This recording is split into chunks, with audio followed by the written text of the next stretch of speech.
मैं हूं एडवोकेट नितिश बांका। आप मेरे YouTube channel let's speak legal में। दोस्तों, सारा का सारा क्वॉशिंग का केस डिसमिस हो सकता है क्योंकि आपने ये गलती कर दी है। अब ये गलती क्या है वो मैं आज बताने जा रहा हूँ कि किस गलती की वजह से 498A का पूरा केस जो क्वॉशिंग के लिए बहुत अच्छा केस था वो डिसमिस हो गया हाई कोर्ट लेवल पे।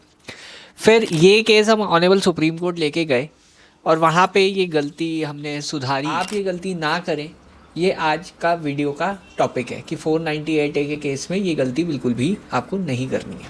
अभी मैं आपको ये बताने जा रहा हूँ कि जब भी 498A की क्वॉशिंग का केस आता है तो कई क्लाइंट्स अपने सारे के सारे एविडेंस लेके आ जाते हैं मेरे पास कि वकील साहब हमारे पास तो ये एविडेंस है, आप क्वॉशिंग लगा दीजिए कि केस ही नहीं बनता है। मैं उनको ये कहता हूँ कि देखिए, एविडेंस से कुछ नहीं होता है, evidence trial matter of trial है। अब ये गलती नहीं है, ये मैं वैसे एक्सप्लेनेशन आपको दे रहा हूँ, गलती कुछ और है वो मैं बता रहा हूँ। वो एविडेंस है, वो एविडेंस जो मैटर ऑफ ट्रायल होता है, तो अगर आप एविडेंस के बेसिस पे क्वॉशिंग जाते हैं तो वो तो वैसे ही रिजेक्ट हो जाएगी। तो एविडेंस के बेसिस पे आपको क्वॉशिंग नहीं जाना है, आपको एलिगेशंस के बेसिस पे क्वॉशिंग के लिए जाना चाहिए। और जनरली जो होते हैं एलिगेशंस का जो ग्राउंड होता है वो होता है वेग और जनरल एलिगेशंस। तो आप ये सोच रहे होंगे कि ठीक है, फिर क्वॉशिंग में गलती कहाँ हुई है कि अगर वेग और जनरल एलिगेशंस के बेसिस पे हम क्वॉशिंग अप्लाई करते हैं और सबकी अप्लाई करते हैं तो फिर कोर्ट क्यों डिसमिस कर देता है, कोर्ट क्यों ये जो ग्राउंड है कंसिडर नहीं करता है और पूरी की पूरी हाई कोर्ट लेवल पे क्वॉशिंग रिजेक्ट क्यों हो गई इस क्लाइंट की। देखिए, बात यहाँ पे ये आती है कि एलिगेशंस में रोल होता है हर एक बंदे का। हस्बैंड का रोल हो गया, ब्रदर इन लॉ का हो गया, सिस्टर इन लॉ का रोल हो गया, मदर इन लॉ का रोल हो गया। सबको बाइफरकेट करना बहुत ज़रूरी है। और जनरली ये देखा गया है कि हस्बैंड के केसेस में क्वॉशिंग अलाउ नहीं होती है। क्वॉशिंग के चांसेस बहुत कम रहते हैं, बहुत रेयर है कि आपको स्टे मिलेगा और बहुत कम चांसेस है कि आपका पूरा का पूरा केस क्वैश हो जाएगा। तो चलिए 5% चांस है तो देखते हैं, 5% चांस ले लेते हैं। अब ये 5% के चांस के चक्कर में आप क्या करते हैं, हस्बैंड और रिलेटिव्स की इकट्ठे क्वॉशिंग लगा देते हैं कोर्ट के अंदर। आप इकट्ठे एक पिटीशन पूरी की पूरी फाइल कर देते हैं और आप वहाँ पे कोर्ट में ये कहते हैं कि जी हम तो हस्बैंड और ये हमारे जो रिलेटिव्स हैं इनके लिए हम क्वॉशिंग के लिए आए हैं। देखिए, अगर बेंच ठीक है हाई कोर्ट लेवल पे, अगर बहुत अच्छा बेंच है तो आपकी हस्बैंड की हटा के रिलेटिव्स की क्वॉशिंग कर देगा, रिलेटिव्स की क्वॉशिंग हो जाएगी। हस्बैंड की नहीं करेगा बट रिलेटिव्स की हो जाएगी। जनरली ये हो सकता है, पॉसिबल है। बट कई केसेस में क्या होता है, जो हमारे क्लाइंट के साथ भी हुआ कि हस्बैंड और रिलेटिव्स सबकी क्वॉशिंग इकट्ठे डिसमिस कर दी गई, जबकि रिलेटिव्स का तो बहुत अच्छा चांस था, 90% चांस था कि जो रिलेटिव्स हैं उनकी क्वॉशिंग हो जाएगी, पर हस्बैंड की नहीं होगी, उसका 5% चांस था।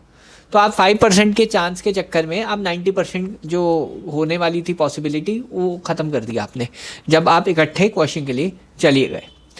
तो ये केस अब हम सुप्रीम कोर्ट लेके आए। ये पूरा का पूरा केस था, इसमें 8-9 रिलेटिव्स थे और हस्बैंड था।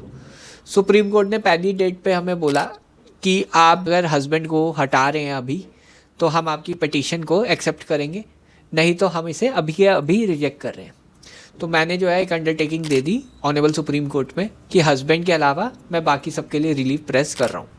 तो वहाँ पे भी बेंच अच्छा था तो उन्होंने हमें इंडिकेट कर दिया। देखिए, अब जब ये गलतियाँ होती हैं तो बेंच से कई बार हमें सीखने को मिलता है कि कैसे आप जो है, इसे ही एक्सपीरियंस कहते हैं। अब कोई अगर ये कहता है कि मुझे तो सब कुछ आता है और सारा एक्सपीरियंस है, वो चीज़ गलत है।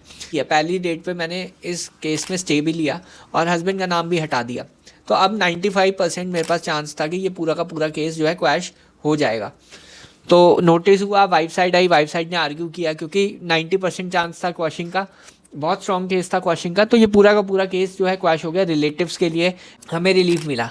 तो हाई कोर्ट में क्या गलती हुई थी, और इवन हमने सुप्रीम कोर्ट में भी जो है थोड़ी बहुत गलती की थी कि इकट्ठे जो है हस्बैंड और रिलेटिव्स की इकट्ठे क्वॉशिंग हमने फाइल कर दी थी। हाई कोर्ट में हमने रिप्रेजेंट नहीं किया था तो हमें एज इट इज़ वही केस सुप्रीम कोर्ट ले जाना पड़ा, तो उसी लाइन पे हमें रखना था वो केस को, इसलिए हमने हस्बैंड को भी पार्टी बनाया। तो इस चीज़ से और ये पूरी कंप्लीट क्वॉशिंग हो गई, रिलेटिव्स को बाहर कर दिया और सिर्फ हस्बैंड ही था जो जिसका नहीं हो पाया। पर एटलीस्ट हमें एक सीख मिली यहाँ पे कि हस्बैंड की क्वाशिंग और रिलेटिव्स की क्वाशिंग अलग अलग रखनी चाहिए। अगर आपको हस्बैंड के लिए भी जाना है कोई दिक्कत नहीं, आप जाइए, पर वो अलग फाइल कीजिए। रिलेटिव्स की क्वाशिंग आप अलग फाइल कीजिए। ये हमेशा जो है एक मैंने थंब रूल बना दिया है कि कोई भी अगर क्वाशिंग के लिए आता है तो हम जो है हस्बैंड और रिलेटिव्स की जो क्वाशिंग है अलग अलग फाइल करते हैं, क्योंकि रिलेटिव्स का चांस 80-90 इवन 100% भी रहता है कई केसेस में।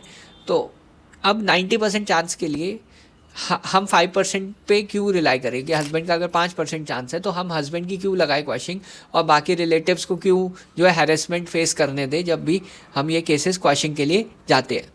तो आई थिंक आपको ये समझ आ गया होगा कि क्या इसमें दिक्कत आई, इन केसेस में क्या प्रॉब्लम आई और कैसे हमने डील किया ये केस को।